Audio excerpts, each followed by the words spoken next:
Hello बच्चों, मैं KL Sharma एक बार फिर से आपका इस ऑनलाइन टीचिंग के माध्यम से स्वागत करता हूं। आज हम क्लास 10th साइंस विषय के अंतर्गत रसायन विज्ञान पाठ 4 कार्बन और उसके यौगिक के भाग 1 का अध्ययन करेंगे। तो बच्चों देखते हैं कि आज हमारे चर्चा के कौन कौन से बिंदु हैं।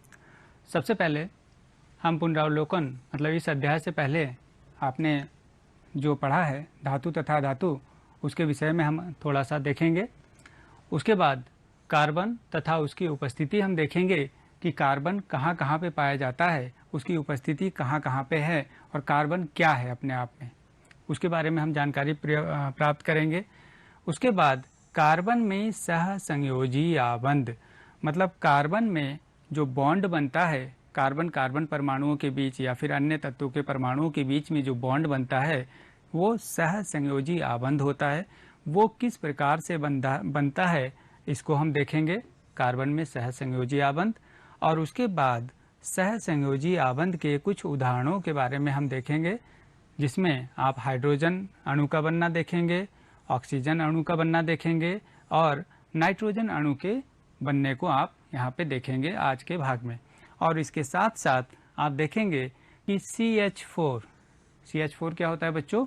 मेथेन अणु किस प्रकार से बनता है, अर्थात मेथेन अणु के बनने के बारे में भी यहाँ पे जानकारी प्राप्त करेंगे। उसके पश्चात बच्चों हम सहसंयोजी यौगिकों के गुणधर्मों के विषय में जानकारी प्राप्त करेंगे कि ये जो सहसंयोजी यौगिक हैं इनके क्या क्या गुणधर्म होते हैं, इसके बारे में जानेंगे। और आखिरी में कार्बन के अपर रूप हीरा तथा ग्रेफाइट के गुणधर्म तथा उसके उपयोग के विषय में हम जानकारी प्राप्त करेंगे। तो बच्चों जैसा कि आप देख रहे हैं यहाँ पे कार्बन और उसके यौगिक का पार्ट 1 पढ़ रहे हैं और उसमें आप देख रहे हैं कि ये जो कार्बन है इसका जो प्रतीक है आप देख रहे हैं ये क्या है? C है। C क्या है बच्चों? कार्बन का प्रतीक है। इसके पीछे आप यहाँ नीचे साइड में देख रहे हैं ये क्या लिखा हुआ है? 6। मतलब 6 क्या है? कार्बन का एटॉमिक नंबर, कार्बन का जो परमाणु संख्या जो होती है वो कितनी होती है? 6 होती है। और आप यहाँ पे देख रहे हैं कि इसको हम किससे डिनोट करते हैं? Z से इसको डिनोट करते हैं। एटॉमिक नंबर को Z से डिनोट किया जाता है। उसके साथ ही आप ऊपर यहाँ पे देख पा रहे होंगे ये 12 लिखा हुआ है। 12 क्या है बच्चों? ये कार्बन का मास नंबर है, द्रव्यमान संख्या है, जिसे कि हम लोग किससे डिनोट कर रहे हैं? A से डिनोट करते हैं। तो आपने देखा कि ये जो कार्बन है, कार्बन का एटॉमिक नंबर 6 और उसके साथ साथ उसका जो मास नंबर है वो कितना है? 12 है। ठीक है, तो ये हो गया हमारा कार्बन, जिसका परमाणु क्रमांक 6 और द्रव्यमान संख्या 12 है। आप जानते हैं कि भूपर्पटी में जो कार्बन है वो खनिजों के रूप में, जैसे अगर हम बात करें कार्बोनेट के रूप में, हाइड्रोजन कार्बोनेट के रूप में, पेट्रोलियम के रूप में, कोयले के रूप में, इन सभी रूपों में जो कार्बन है वो 0.02% ही पाया जाता है। मतलब खनिजों के रूप में जो कार्बन की प्राप्ति है वो कितने परसेंट है? 0.02%। आप देख रहे हैं बहुत कम है। उसी प्रकार से अगर हम देखें वायुमंडल में जो कार्बन डाइऑक्साइड जो गैस है वो 0.03% ही पाई जाती है। तो आप देख रहे हैं कि कार्बन की जो उपस्थिति है वो बहुत ही क्या है? कम मात्रा में है। और इतनी कम मात्रा में होने के बावजूद जो कार्बन है वो हमारे लिए इतना महत्वपूर्ण है, बहुत ही महत्वपूर्ण है बच्चों। ठीक है, भले इसकी उपस्थिति कम है लेकिन ये हमारे लिए क्या है? बहुत ही महत्वपूर्ण तत्व है। अब हम यहाँ पे आप देख रहे हैं कि कुछ ये आपको चित्र आपको स्क्रीन पे दिखाई दे रहा है। यहाँ बहुत सारी चीजें देख पा रहे हैं। क्या आप बता सकते हैं कि इनमें से किन किन चीजों में कार्बन है? चलिए जानने का प्रयत्न करते हैं। आप देख रहे हैं कि सबसे पहले ये जो है ये कोयला है और आप सभी लोग जानते हैं कि कोयले में क्या होता है? कार्बन होता है। ठीक है, दूसरी चीज आप यहाँ पे ये देख रहे हैं ये क्या है? चौक है और इसका जो फार्मूला होता है आप जानते हैं CaCO3। Calcium carbonate. आप देख रहे हैं इसमें भी क्या है, कार्बन है, कार्बन मौजूद है। उसी तरीके से आप तीसरा ये देखिए, डायमंड रिंग है, मतलब हीरे की अंगूठी है। इसमें ये जो हीरा है ये भी कार्बन का ही एक रूप है। आगे चलें, ये आप देख रहे हैं क्या है बच्चों, ये शक्कर है, चीनी है, और इसका फार्मूला क्या होता है, इसका फार्मूला होता है C12H22O11। तो आप देख रहे हैं कि शक्कर में भी क्या है, कार्बन है। उसी प्रकार से ये आप देख रहे हैं पेंसिल, ये जो पेंसिल की लेड है ये किसकी बनी हुई होती है, ये बनी हुई होती है ग्रेफाइट की, और ये भी कार्बन का ही एक रूप है। तो क्या देखा बच्चों आपने, आप देख रहे हैं कि ये विभिन्न पदार्थ हैं, विभिन्न चीजें हैं, लेकिन इन सब में कहीं न कहीं किसी न किसी रूप में कार्बन मौजूद है। चाहे वो कोयला हो, चाहे वो चौक हो, चाहे वो डायमंड की रिंग हो, शक्कर हो, या फिर हमारी पेंसिल की नोक, इन सब में कार्बन कहीं ना कहीं क्या है, उपस्थित है। तो कार्बन इसका मतलब हमारे जीवन का एक प्रमुख तत्व है। अगर हम बात करें कार्बन की, तो आवर्त सारणी में जो कार्बन की स्थिति है, आप देखेंगे आवर्त सारणी अगले अध्याय में आप बहुत अच्छी तरीके से उसको आप पढ़ेंगे। आवर्त सारणी में जो कार्बन है वो दूसरे आवर्त में और 14वें समूह का तत्व है। सबसे पहले आपको ये ध्यान रखना है कि जो कार्बन है वो आवर्त सारणी के दूसरा आवर्त और 14वें समूह का तत्व है। आप आवर्त सारणी में जाके दूसरे आवर्त और 14वें समूह में देख सकते हैं कि वहां पे कार्बन उपस्थित है। इसके अलावा आप ये भी देख सकते हैं कि 14वें समूह में और कौन कौन से तत्व आते हैं। ठीक है, तो इसको आप आवर्त सारणी में जाके देख सकते हैं। तो हमने देखा कि इन सारी चीजों में कहीं ना कहीं कार्बन उपस्थित है। तो आप देख रहे हैं, अब हम बात करते हैं कार्बन की। तो कार्बन लैटिन भाषा के शब्द कार्बो से मिलकर बना है, मतलब कार्बो से बना है, जिसका मतलब होता है कोल या फिर कोयला।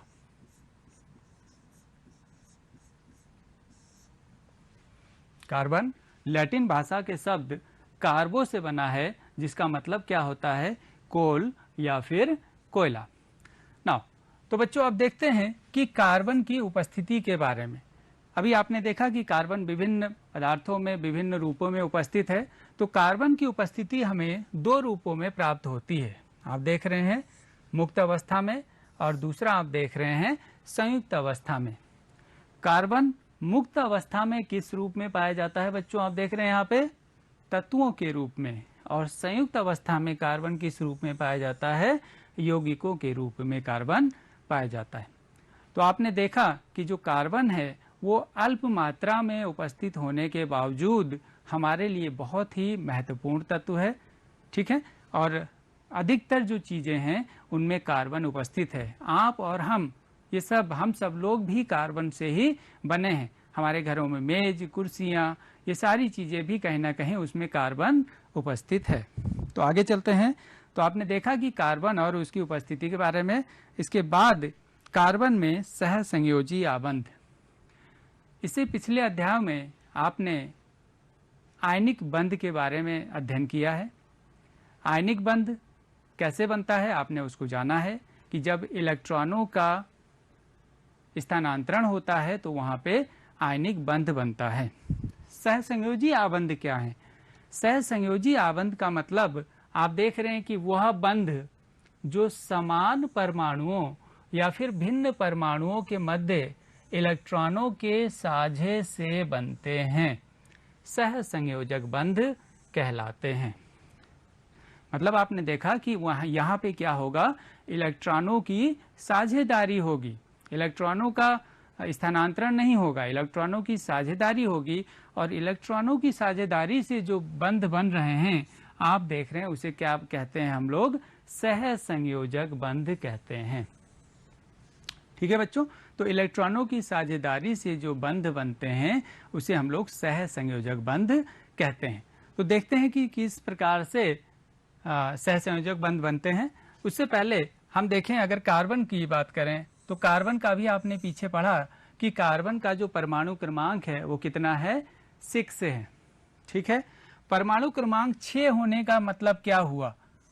आप जानते हैं, पिछली कक्षाओं में आपने पढ़ा है इसके बारे में कि परमाणु क्रमांक जो होता है बराबर, परमाणु क्रमांक बराबर होता है प्रोटॉनों की संख्या। प्रोटॉनों की संख्या। और परमाणु क्रमांक बराबर, अगर परमाणु क्रमांक 6 है तो प्रोटॉनों की संख्या कितनी हो गई? प्रोटॉनों की संख्या भी 6 हो गई। और दूसरी चीज क्या होती है, जितने प्रोटॉन है उतने ही क्या होंगे, न्यूट्रॉन भी होंगे। इसका मतलब न्यूट्रॉन भी बच्चों यहाँ पे कितने हुए, आप देख रहे हैं 6 हुए। मतलब जितने प्रोटॉन उतने ही न्यूट्रॉन, और प्रोटॉन बराबर न्यूट्रॉन बराबर क्या है, परमाणु क्रमांक। तो किसी भी तत्व का अगर परमाणु क्रमांक आपको पता है तो आप बता सकते हैं कि उसमें कितने प्रोटॉन होंगे और उसमें कितने न्यूट्रॉन होंगे। तो आप देख रहे हैं परमाणु क्रमांक 6, तो न्यूट्रॉनों की संख्या भी 6 हो गई और प्रोटॉनों की संख्या भी कितनी हो गई, 6 हो गई। ठीक, तीसरी चीज जो हमें निकालनी है वो क्या है, इलेक्ट्रॉनों की संख्या।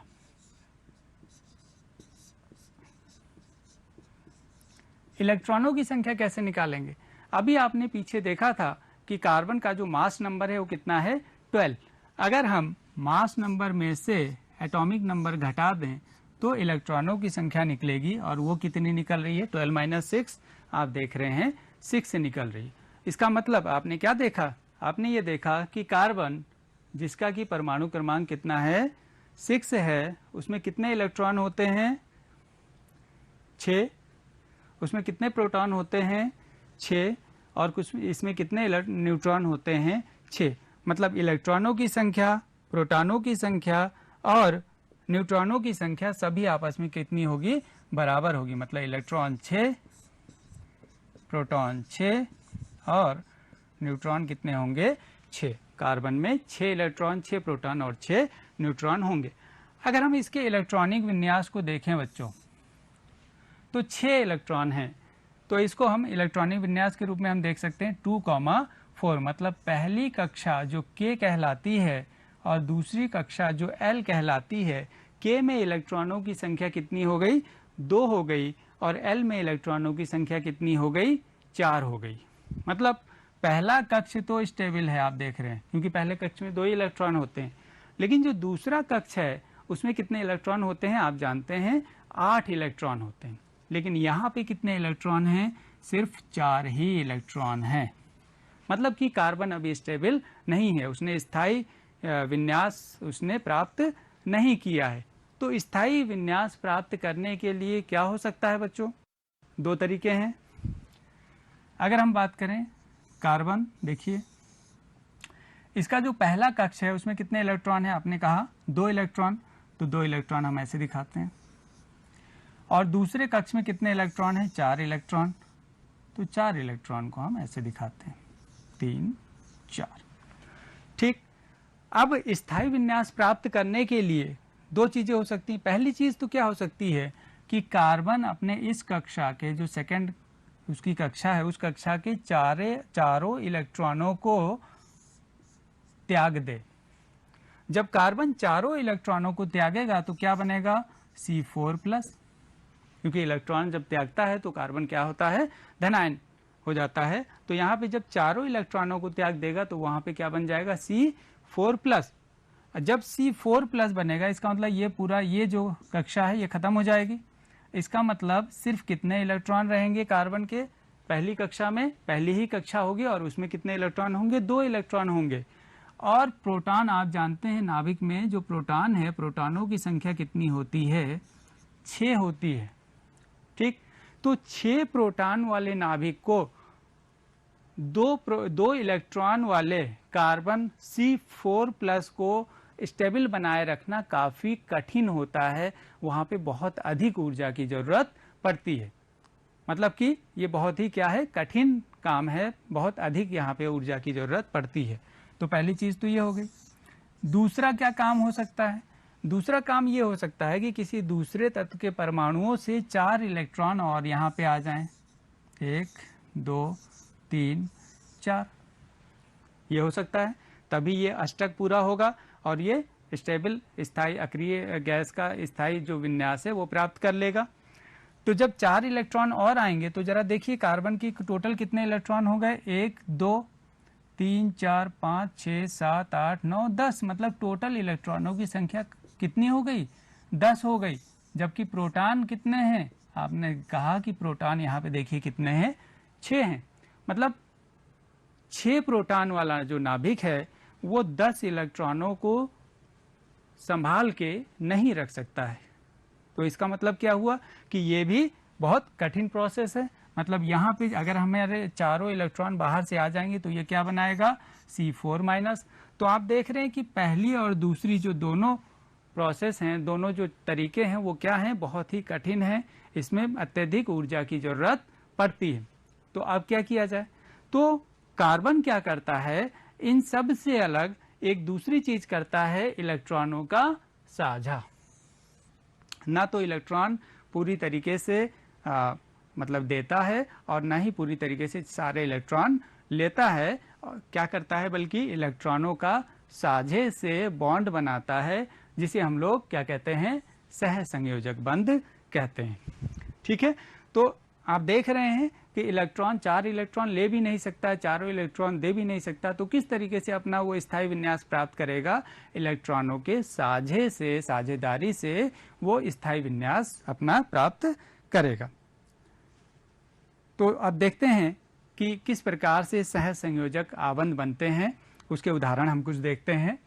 हाइड्रोजन अणु का बनना, अगर हम बात करें हाइड्रोजन की, तो हाइड्रोजन का परमाणु क्रमांक कितना है, 1, मतलब इसके कितने इलेक्ट्रॉन होंगे, 1 इलेक्ट्रॉन होंगे।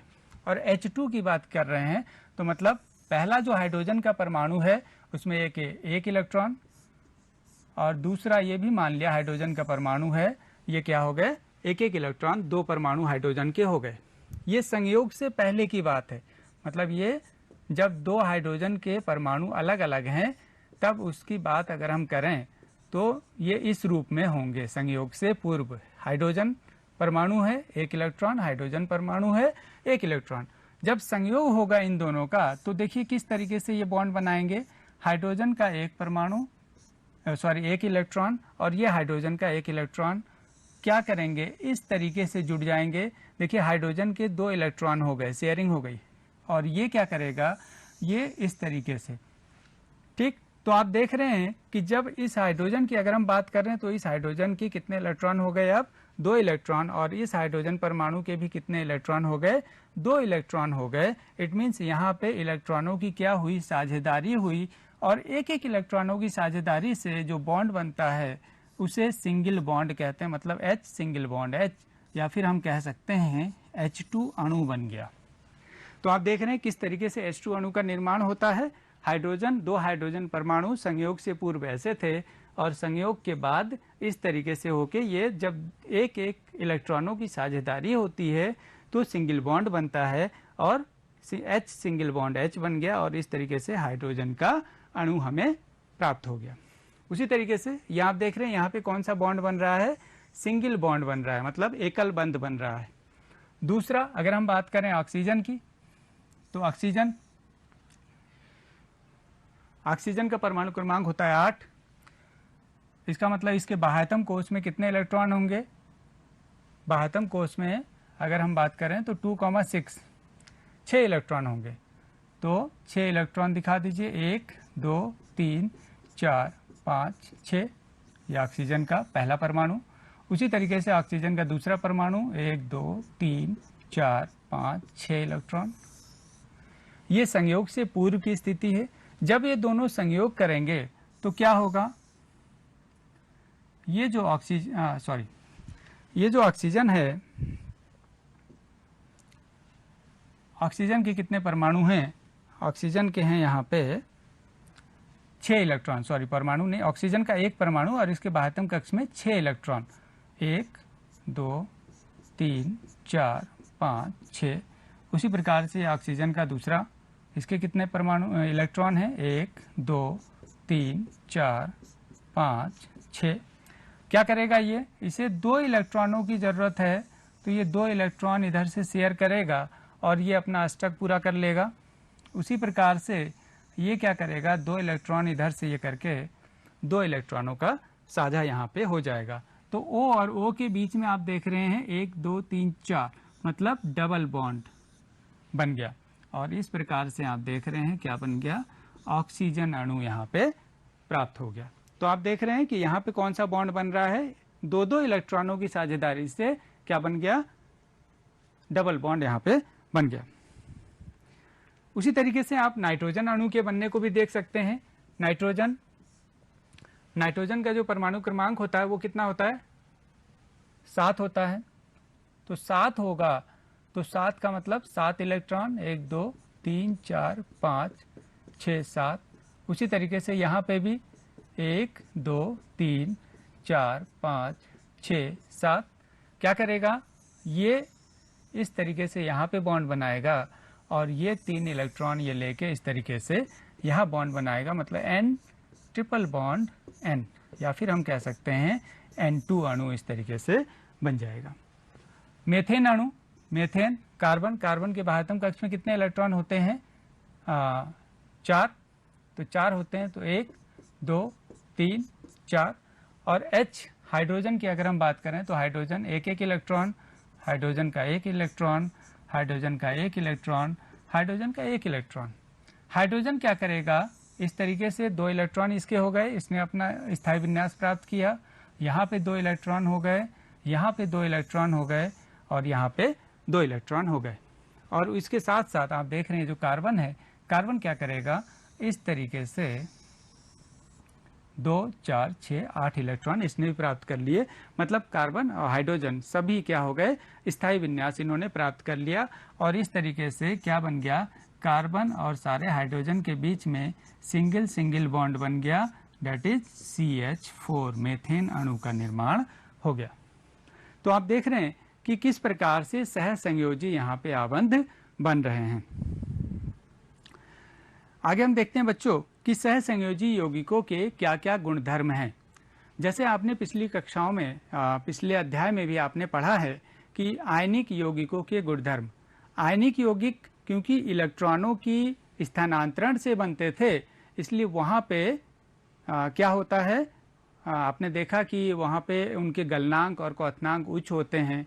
अंतराणुक जो बल होता है वो काफ़ी प्रबल होता है, ठीक है। तो उसी तरीके से यहाँ पे सहसंयोजी यौगिकों के अगर गुणधर्म की बात करें तो सहसंयोजी जो आबंध हैं, आबंध वाले अणुओं के बीच अंतराणुक बल कैसा होता है, दुर्बल होता है। क्यों, क्योंकि यहाँ पे इलेक्ट्रॉनों की साझेदारी से जो है बॉन्ड बनता है, इसलिए अंतराणुक जो बल होता है वो दुर्बल होता है। दूसरा, इन यौगिकों के गलनांक और क्वथनांक कम होते हैं, क्योंकि अंतराणुक बल भी बहुत कमजोर होता है, इसलिए इन यौगिकों के गलनांक और क्वथनांक कैसे होते हैं, कम होते हैं। और तीसरा पॉइंट, सामान्यतया सहसंयोजी यौगिक विद्युत के कुचालक होते हैं, मतलब इनमें से होकर विद्युत को प्रवाहित नहीं किया जा सकता, ये विद्युत के कुचालक होते हैं। तो ये हो गए आपके सहसंयोजी यौगिकों के गुणधर्म। अब हम देखते हैं बच्चों कि कार्बन के अपर रूप क्या होते हैं। तो जैसे कि आप यहाँ पे देख पा रहे हैं, अपर रूपता वह गुण है जिसमें कोई तत्व एक से अधिक रूपों में पाया जाता है तथा प्रत्येक रूप में भौतिक जो रूप हैं या भौतिक जो गुण हैं वे कैसे हैं, भिन्न भिन्न हो सकते हैं, परंतु जो रासायनिक गुण हैं वे समान होते हैं, अपर रूप कहलाते हैं। मतलब ऐसा गुण जिसमें कि क्या है, भौतिक गुण तो भिन्न भिन्न हो सकते हैं लेकिन रासायनिक गुण कैसे होते हैं, समान होते हैं, तो वे क्या कहलाते हैं, ये भिन्न रूप ही अपर रूप कहलाते हैं। ठीक, तो अगर हम बात करें कार्बन के अपर रूप की, तो जैसा कि आप यहाँ पे देख पा रहे हैं इस चार्ट में कि कार्बन के जो अपर रूप हैं उन अपर रूपों को हम 2 भागों में बांट सकते हैं। पहला, क्रिस्टलीय अपर रूप, मतलब क्रिस्टलीय फॉर्म में जो हमें पाया जाता है, जो कार्बन के जैसा ही भौतिक गुण प्रदर्शित भले न करे लेकिन रासायनिक गुण बिल्कुल कार्बन की तरह ही प्रदर्शित करते हैं। तो उसमें क्रिस्टलीय रूप में आपका जो पहला है वो क्या है, डायमंड या फिर हीरा, और दूसरा जो है वो है आपका ग्रेफाइट। मतलब क्रिस्टलीय रूप के दो उदाहरण की अगर हम बात करें तो वो पहला हो गया हीरा और दूसरा हो गया ग्रेफाइट। उसी तरीके से अगर हम अक्रिस्टलीय अपर रूप की बात करें तो अक्रिस्टलीय अपर रूप में जो कार्बन के अक्रिस्टलीय अपर रूप हैं उसमें पहला जो है वो आप देख रहे हैं क्या है, कोयला है, और दूसरा क्या है, काजल है। ठीक है, तो क्रिस्टलीय और अक्रिस्टलीय अपर रूप, कार्बन के अपर रूपों को दो रूपों में आपने देखा, क्रिस्टलीय और अक्रिस्टलीय दोनों, और क्रिस्टलीय में हीरा और ग्रेफाइट और अक्रिस्टलीय में आपने देखा कोयला और काजल। आगे चलते हैं। तो बच्चों ये रहा आपका पहला पार्ट और आपका गृह कार्य है, छोटा सा 2 क्वेश्चन है। कार्बन किस भाषा का शब्द है आपको बताना है और उसके बाद आपको बताना है कि कार्बन के 2 क्रिस्टलीय रूप कौन कौन से हैं।